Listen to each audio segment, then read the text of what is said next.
Prime Minister Modi and China's Xi Jinping's handshake at Bali. Let's go across to Maha for more on the significance of this. Now, Maha, it was being made very clear that there would be no formal meeting between Prime Minister Modi and China's President Xi.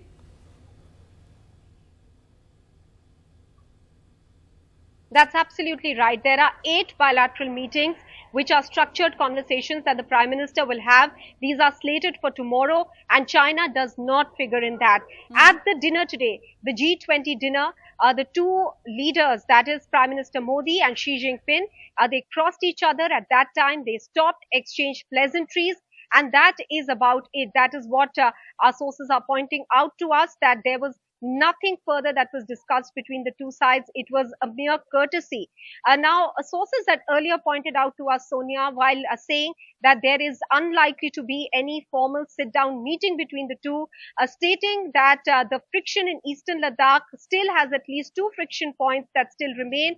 There has not been disengagement there, and therefore there has not been de-escalation, which is supposed to happen at the LAC, which was the amassing of troops and ammunition by China in 2020 against the agreements and protocols between India and China. So till the time that that situation eases out in eastern Ladakh, any such meeting was ruled out. But yes, pleasantries was exchanged, and that has given around to a lot of talk now as to what exactly was discussed between the two. Sources have pointed out that this was nothing more than just a courtesy exchange of pleasantries between the two leaders. Though they had in fact come face to face even in Samarkand at the SCO meeting, but there was no opportunity at that time, Sonia, for any sort of informal meet and greet like there was this time around. And of course, however, as we know, Maha, that India taking over the presidency on the 1st of December of the G20, and Prime Minister Modi's speeches, statements here focusing on global energy needs, focusing on the global food needs, and also about war. Now, India is hoping that many of our statements or the wording will actually make it into the formal communique. And Prime Minister Modi there meeting with various global leaders, including a pull aside as US President Joe Biden walked over to Prime Minister Modi.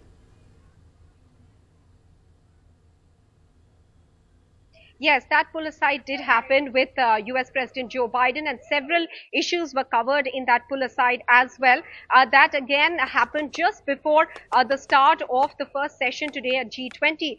Apart from that, India is hoping that the constructive role that it has played in formulating this joint communique, which is very important that it gets adopted, because Sonia, the understanding is that if the leaders of the 20 biggest economies in the G20 cannot even come together and formulate a joint communique, what is the logic behind having a grouping of this nature? And since India is taking over the presidency from the 1st of December, it will be formally handed over in the closing ceremony here in Bali. It was important that India plays that role. India has maintained a skillfully good relationship with the West and Russia despite the Ukraine war, and therefore those textual numerous suggestions that India has made is hoping it will be included, including from what I'm hearing from my sources, a reference to prime ministers. This is not an era of war, because that has found resonance. And if it gets adopted, we'll have to wait to see whether it gets adopted, that communique.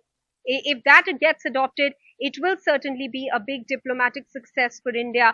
Meanwhile, the Prime Minister raised the issue of energy security for various countries, especially the global south. He pointed out that any restriction on energy supplies will be debilitating for the international market as well. Apart from that, also calling on for a ceasefire in the Ukraine war.